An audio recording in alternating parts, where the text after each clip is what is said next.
New information about just how bad Hurricane Florence will be, and find out how Oklahomans are lending a hand to the East Coast, also remembering 9/11 17 years later. This is OU Nightly.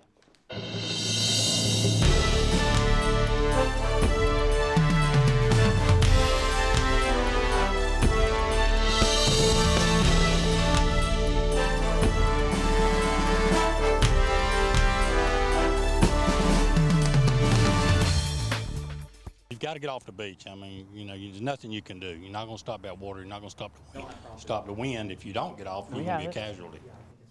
Strong words for those in the path of the strongest hurricane to hit the East Coast in decades. Thanks for joining OU Nightly. I'm Cal Day. And I'm Kelsey Hovanetz. Tonight, millions of people are under evacuation orders, all of them trying to get away from the East Coast, where Hurricane Florence is expected to make landfall along the Carolinas later this week.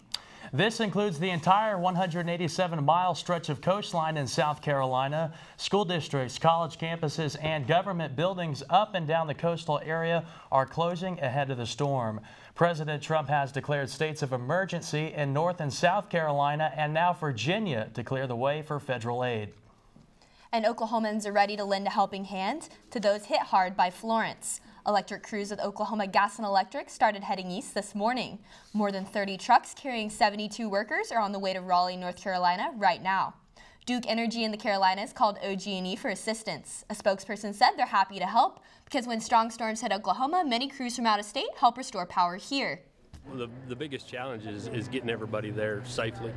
You know, safety's our biggest consideration, and we've got a lot of miles to travel, a lot of stops to make for fuel and different things.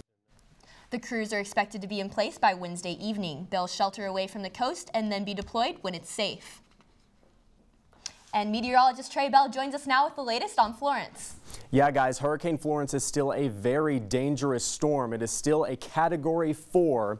Winds have been recorded in the hurricane sustained 140 miles per hour, gusting up to 166 miles per hour. So this is a very dangerous storm. It needs to be taken very seriously. It has prompted a state of emergency to be issued in the Carolinas, as well as Virginia, Maryland, and Washington, D.C. is also under a state of emergency, and hurricane warnings are in effect for North Carolina and South Carolina, the coast of those states. So here is a satellite view of Hurricane Florence. Notice the distinct eye that indicates a very strong, powerful hurricane. The clockwise motion as it continues to move west towards the east coast of the United States. So watches and warnings are in effect. Again, the dark orange is a hurricane warning for the North Carolina coast and the northern South Carolina coast. So, but here in Oklahoma, none of that. 79 degrees in Norman, and it is beautiful outside. Here are headlines. Hurricane Florence, it's cool and quiet here, and a possible Gulf disturbance will affect us later on. Back to you guys. Hey, thanks, Trey. We'll know you keep an eye on that for us. And today marks the 17th anniversary of the 2001 terrorist attacks. In Pennsylvania, the names of the victims of Flight 93 were read aloud, accompanied with a bell ring. A flag was draped over the Pentagon as a moment of silence was observed, and taps were played in New York City in remembrance of the attack on the World Trade Center. The New York Stock Exchange also observed a minute of silence, to start the day. And Cal, yesterday the World Trade Center subway stop opened back up for the first time since the 9/11 attacks. World Trade Center Cortland cost over $180 million to restore. The station includes air conditioning, marble mosaics, and real-time electronic updates. A convicted kidnapper will soon be back on the street. Abby Green has more in the news center. Abby. The woman who helped kidnap Elizabeth Smart will be released from prison next week. Wanda Elaine Barzee and Brian David Mitchell abducted Smart in 2002 when she was 14 years old. Smart was forced to do many things against her will, from smoking to engaging in sexual activity. Barzee was given a state and federal sentence and served a total of 15 years. The Utah Parole Board says she will be released on September 19th. And the Dallas police officer charged with manslaughter for shooting a man in what she thought was her own apartment is facing further charges. Officer Amber Geiger claims she thought she was entering her own apartment when she saw a silhouette and opened fire. Prosecutors are continuing to investigate the witness accounts. Witnesses reported hearing knocks and shouting in the hallway prior to the shooting. The case will now head to a grand jury for the final ruling. And the Environmental Protection Agency has released the substitute for the 2016 Obama rule to increase detection and elimination of methane leaks. EPA plans to broaden Trump's effort to undo the former president's legacy programs and cut emissions from oil, gas, and coal. The proposal would put another 380,000 tons of methane into the atmosphere in the coming years. The agency is estimating that the project will save $75 million in regulatory costs. And Kelsey, the Pope is scheduled to meet with leaders of the U.S. Catholic Church about the sexual abuse crisis on Thursday. Thank you, Abby. And U.S. Secretary of Defense Jim Mattis says the 2 Korean War dead have been identified from the remains that North Korea turned over to the U.S. back in July. Mattis tells the Pentagon that the remains were identified based on their location and other information. He did not publicly identify them, but says North Korea turned over 55 boxes of remains. Mattis says talks continue with North Korea to return additional remains. To bring support to OU students struggling with addiction. Hundreds of thousands of people, millions of people who deal with this, and there's like a solution in place. There's so many resources for you, and I think as time goes on, people are going to treat it more as a disease and less as, like this kind of taboo thing that doesn't get mentioned. OU's United Student in Service is an organization for students in recovery from any type of addiction. Substance abuse and addiction is a major issue on college campuses, according to the Center on Addiction. Nearly a dozen people are currently involved, and students like Verona who struggle with addiction will have the opportunity to seek support. The group hosts 12-step recovery meetings in Zero Hall at noon on Tuesdays and 7 p.m. on Wednesdays. And Oklahoma State Senator Rob Standridge held 2 interim studies today on bullying and innovations in Oklahoma education. Standridge said bullying remains an issue that continues to devastate the lives of countless Oklahoma children and their families. Additionally, Standridge is seeking to use technology to focus on both STEM and autism education in Oklahoma schools. Oklahoma voters have a new resource when it comes to updating which party they support. Coming up, how to change your registration without ever leaving your home. And the penalty for possessing weed may not be as severe anymore. Don't go anywhere.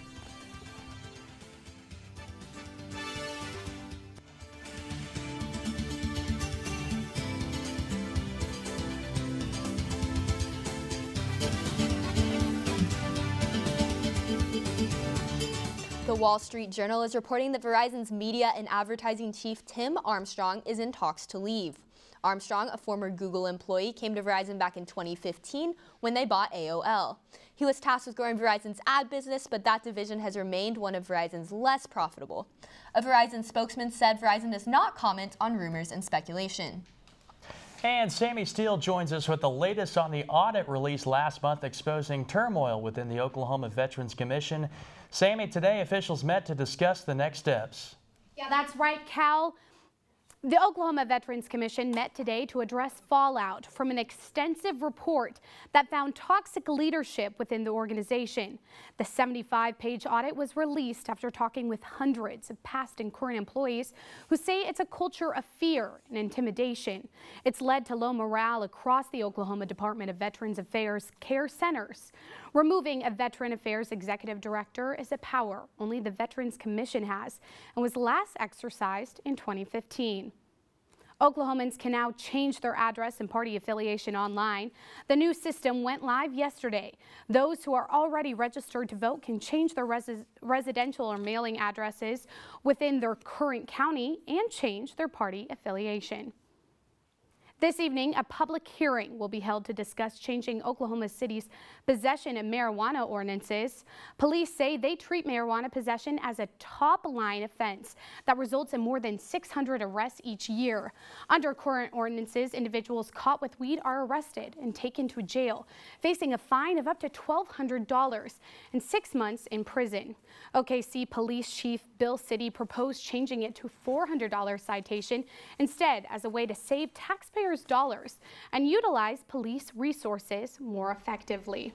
And good news here, women are making history this year in the Panhandle State. A record 140 female candidates filed to run for one of the state's 125 legislative seats this November.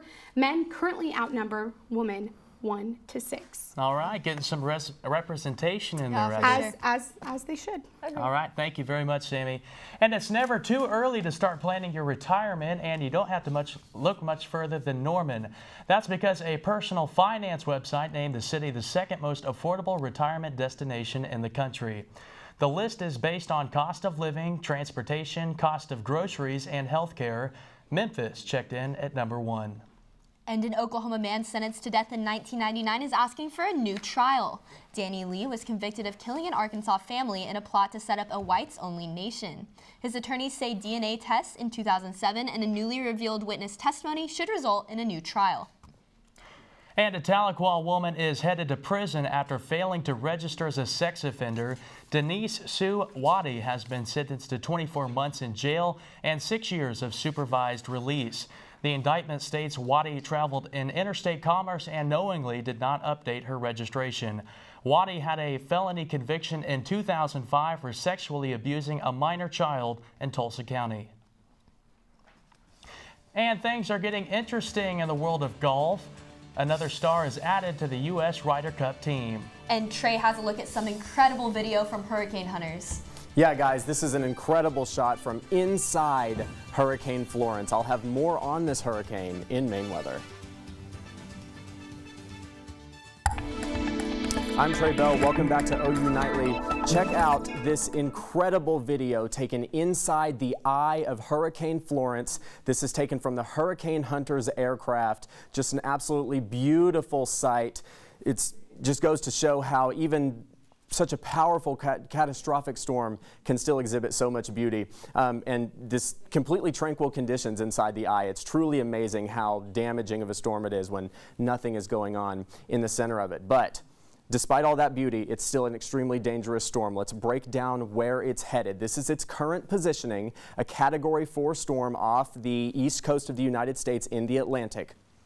And over the next several days, it will continue its westward advance and will make landfall sometime Friday, early afternoon, late morning Friday as a Category 3 hurricane. And from that point on, it's going to slow down. It's going to stall out over North Carolina. That's what makes this storm so dangerous. Is it's going to slow down. It's going to make it's going to have extremely high rainfall totals, and that dangerous flooding is exactly why this hurricane is of such significance. So watches and warnings have been issued for North Carolina and South Carolina. The dark orange is a hurricane warning, including the northern South Carolina coast. So hurricane warnings are in effect now. While we have that in the Atlantic, we also have a region in the Gulf of Mexico. This is Invest 95L. All that indicates is that it's a tropical disturbance that has the possibility of evolving into a tropical cyclone that may affect Oklahoma in the terms of rainfall down the road. We will continue to monitor that. Here's our view from Oklahoma City, looking towards the east. Beautiful conditions outside, partly cloudy skies. There's nothing going on here. 68 degrees for a low tonight, as well as in Oklahoma City, 72 in Enid. So a beautiful night ahead and a beautiful day tomorrow. Look at these temperatures, 82 degrees for a daytime high. Light winds out of the southeast with mostly sunny skies. Highs tomorrow, it's a little warm, but again, still beautiful. 83 degrees in Norman, 82 in Oklahoma City. A little warm out in the Panhandle, 91 in Guymon, but it is it is September. Our two-day forecast for tomorrow, again, a high of 82, 86 on Thursday. So seasonal temperatures, abundant sunshine for tomorrow. A little bit warmer and light winds continue on Thursday. And as we play this out, again, tranquil conditions. While we do have a powerful hurricane off the coast of North Carolina, we have nothing going on here. It's calm and it's dry. Thanks, Trey. Well, 2 earthquakes were recorded around 11 a.m. today in central Oklahoma. The first one had a magnitude of 3.3, and the second, about 30 seconds later, had a magnitude of 2.7. No injuries or damage were reported. Thousands of earthquakes in Oklahoma have been linked to the underground injection of wastewater from oil and natural gas production. And the OU football team is headed into Big 12 play. Parker, who else plays this weekend? Yeah, Cal and Kelsey, coming up, the Sooner football team heads out of town, but the Sooner volleyball team comes home. Plus 2 blowouts on Monday Night Football. Stay with us. Sports is next.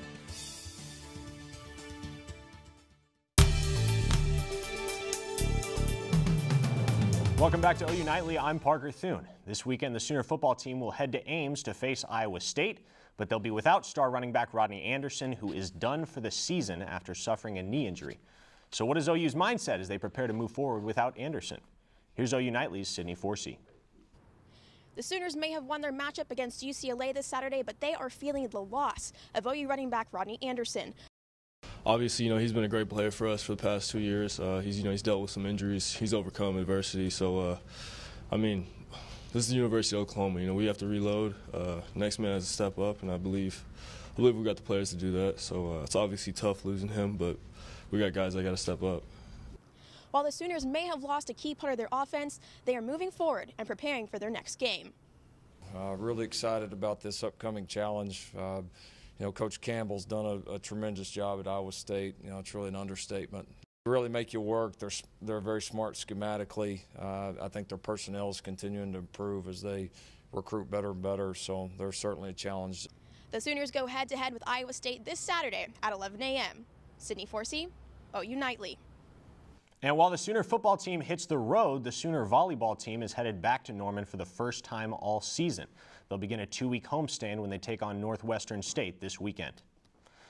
And if your Monday was rough, you're in good company. Matthew Stafford and the Lions had a night to forget. Clearly off his game, Stafford struggled early and often to the tune of 4 interceptions. The Lions couldn't get anything going offensively all night, and the New York Jets capitalized on Stafford's miscues. They roll to a dominant 48-17 victory. And in the nightcap of the NFL's Monday night doubleheader, John Gruden, after a 9-year hiatus from coaching, making his return to the sideline. He rejoins the Oakland Raiders, whom he coached from 1998 to 2001. But it's safe to say he's got work to do. The Los Angeles Rams scored 23 unanswered points as they topped the Raiders 33-13. And as the golf world prepares for the Ryder Cup, U.S. team captain Jim Furyk has made his final addition to the American team. Tony Finau will join a star-studded lineup that features such talents as Jordan Spieth, Tiger Woods, and Phil Mickelson. And just when you thought Mike Gundy's press conferences couldn't get any more entertaining, well, there's this. I spilled my dang smoothie. Look at that. That's bad. Gosh. No, I didn't. There wasn't any vodka. That's from this morning. I spilled that sucker. So, oh, I forgot. Hey, you know what? It's striped the stadium in this game. Well, I'll tell you what, y'all. Mike Gundy might not be the most successful coach in college football, but he very well may be the most eccentric. That's one way to get the Stripe the Stadium memo out there. Yeah, it seems like Mike Gundy will do anything to get on TV. Kind of have to when you're That's at right. Oklahoma State. But. Thanks, Parker. And it's been 17 years since the worst terrorist attack on U.S. soil. Find out what these firefighters are doing to remember.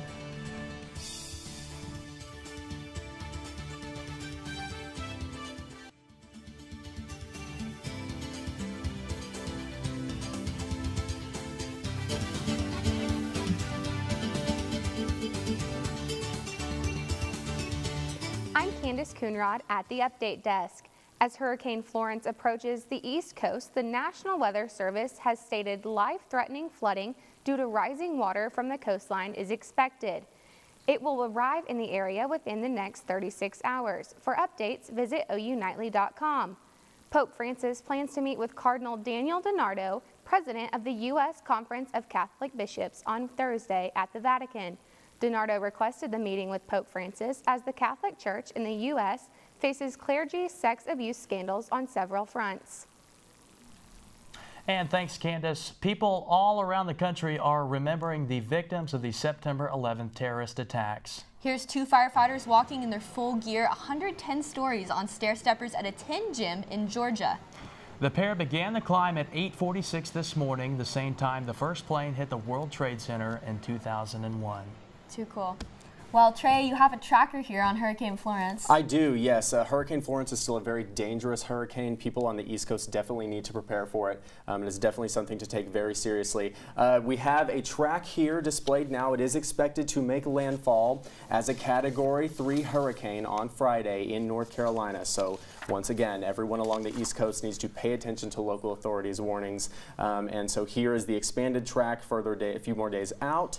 And then here is our 7-day forecast. so here, there's nothing going on. The East Coast may be busy with Hurricane Florence, but we have beautiful weather here. It's a little warm this weekend, but all in all, we're dry.